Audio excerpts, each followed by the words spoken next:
السلام علیکم ورحمۃ اللہ وبرکاتہ۔ آج ہم آداب زندگی اس کتاب سے 17واں باب قبرستان کے آداب کا آغاز کرتے ہیں۔ بسم اللہ الرحمن الرحیم۔ نمبر 1، جنازے کے ساتھ قبرستان بھی جائیے اور میت کو دفنانے میں شریک رہیے، اور کبھی ایسے بھی قبرستان جایا کیجیے، اس سے آخرت کی یاد تازہ ہوتی ہے اور موت کے بعد بھی زندگی کے لیے تیاری کا جذبہ پیدا ہوتا ہے۔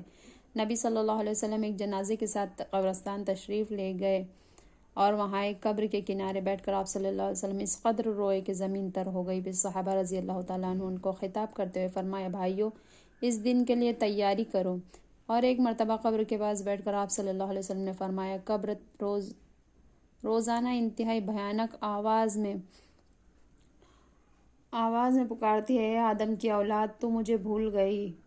میں تنہائی کا گھر ہوں، میں اجنبیت و وحشت کا مقام ہوں، میں کیڑے مکوڑوں کا مکان ہوں، میں تنگی اور مصیبت کی جگہ ہوں۔ ان خوش نصیبوں کے علاوہ جن کے لیے خدا مجھ کو کشادہ اور وسیع کر دے، میں سارے انسانوں کے لیے ایسی ہی تکلیف دہ ہوں۔ اور آپ صلی اللہ علیہ وسلم نے فرمایا، قبر یا تو جہنم کے گڑھوں میں سے ایک گڑھا ہے یا جنت کے باغوں میں سے ایک باغیچہ ہے۔ نمبر 2، قبرستان میں جا کر عبرت حاصل کرو اور تصور کی قوتیں سمیٹ کر موت کے بعد زندگی پر غور و فکر کرنے کی عادت ڈالو۔ ایک بار حضرت علی رضی اللہ تعالیٰ عنہ قبرستان میں تشریف لے گئے۔ آپ صلی اللہ علیہ وسلم کے ہمراہ حضرت قمیل رضی اللہ تعالیٰ عنہ بھی تھے۔ قبرستان پہنچ کر آپ نے ایک نظر قبروں پر ڈالی اور پھر قبر والوں سے خطاب کرتے ہوئے فرمایا، اے قبر کے بسنے والوں، اے کھنڈروں میں رہنے والوں، اے وحشت و تنہائی میں رہنے والوں، کہو تمہاری کیا خبر ہے؟ تو ہمارا حال تو یہ ہے کہ مال تقسیم کر لیے گئے، اولاد یتیم ہو گئی، بیویوں نے دوسرے خاوند کر لیے، یہ تو ہمارا حال ہے۔ اب تم بھی اپنی کچھ خیر خبر سناؤ۔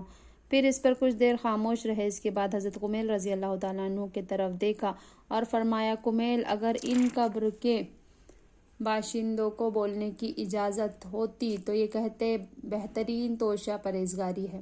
یہ فرما کر رونے لگے، دیر تک روتے رہے، پھر بولے، قمیل، قبر عمل کا صندوق ہے اور موت کے وقت ہی یہ بات معلوم ہو جاتی ہے۔ قبرستان میں داخل ہوتے ہوئے یہ دعا پڑھیے، السلام علیکم اہل الدیار من المؤمنین والمسلمین وإنا انشاء اللہ بکم لاحقون، اسأل اللہ لنا ولکم العافیہ۔ سلامتی ہو تم پر اے اس بستی کے رہنے والے اطاعت گزار مومنوں، انشاءاللہ ہم بھی بہت جلد تم سے ملنے والے ہیں۔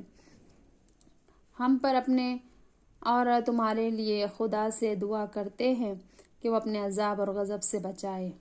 نمبر 4، قبرستان میں غافل اور لاپرواہ لوگوں کی طرح ہنسی مذاق اور دنیاوی باتیں نہ کیجیے۔ قبر آخرت کا دروازہ ہے، اس دروازے کو دیکھ کر وہاں کی فکر اپنے اوپر طاری کر کے رونے کی کوشش کیجیے۔ نبی صلی اللہ علیہ وسلم نے فرمایا، میں نے تمہیں قبرستان جانے سے روک دیا تھا کہ عقیدہ توحید تمہارے دلوں میں پوری طرح گھر کر جائے، سو اب اگر تم چاہو تو جاؤ، کیونکہ قبریں آخرت کی یاد تازہ کرتی ہیں۔ نمبر 5، قبروں کو پختہ بنانے اور سجانے سے پرہیز کیجیے۔ نبی صلی اللہ علیہ وسلم نے جب نزع کی کیفیت طاری تھی، درد کی تکلیف سے آپ صلی اللہ علیہ وسلم انتہائی مضطرب تھے، کبھی آپ صلی اللہ علیہ وسلم چادر منہ پر ڈالتے اور کبھی الٹ دیتے۔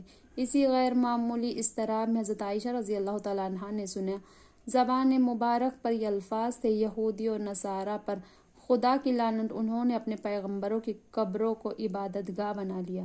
نمبر 6، قبرستان جا کر مردوں کے لیے ایصال ثواب کیجیے اور خدا سے مغفرت کی دعا کیجیے۔ حضرت سفیان رضی اللہ تعالیٰ عنہ فرماتے ہیں کہ جس طرح زندہ انسان کھانے پینے کے محتاج ہوتے ہیں، اسی طرح مردے دعا کے انتہائی محتاج ہوتے ہیں۔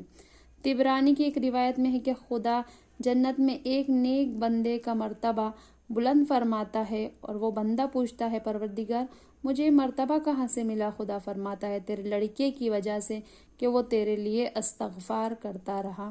یہاں پر ہمارے باب کا اختتام ہوتا ہے۔ اللہ تعالی ہمیں عمل کی توفیق عطا فرمائے۔ وآخر الدعوانا والحمد للہ رب العالمین۔ سبحان ربک رب العزة عما یصفون وسلام علی المرسلین والحمد للہ رب العالمین۔ ربنا تقبل منا انک انت السمیع العلیم۔